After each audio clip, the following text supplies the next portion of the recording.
గుర్రము యొక్క కళ్ళెములను పట్టుకుంటే శత్రుఘ్నుడు శ్రీరాముని యొక్క శిరస్సు మీద ఛత్రాన్ని పట్టుకున్నాడు. లక్ష్మణుడు ఒక పక్కన నిలబడి వింజామర వేస్తున్నాడు.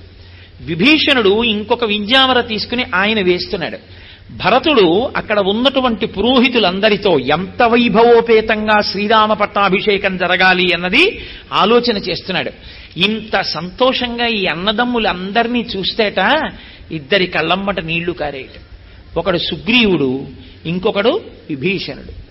విభీషణుడు అనుకున్నాడు, అయ్యో మేము ముగ్గురు అన్నదమ్ములం, రావణ కుంభకర్ణ విభీషణులం, లోకాన్నంతటినీ శాసించగలిగిన మొనగాళ్ళం. కానీ మా అన్నయ్యలు దారి తప్పారు, దెబ్బలాడుకున్నాం, ఆఖరికి ఇద్దరు అన్నయ్యలు మరణించారు, నేను ఒక్కడిని మిగిలేను. జగజ్జెట్టి మా అన్నయ్య వాలి, ఆ అన్నయ్య పోయాడు, నేను ఒక్కడిని మిగిలేను. ఈ భాతృప్రేమ మా జీవితంలో తెలియదు. మేమెప్పుడూ దెబ్బలాడుకోవడం, ఆఖరికి చచ్చిపోవడం, ఎవడో ఒకడు మిగలడం. అన్నదమ్ములంటే వీళ్ళు. పరమేశ్వర స్వరూపమైన సభకి నమస్కారం.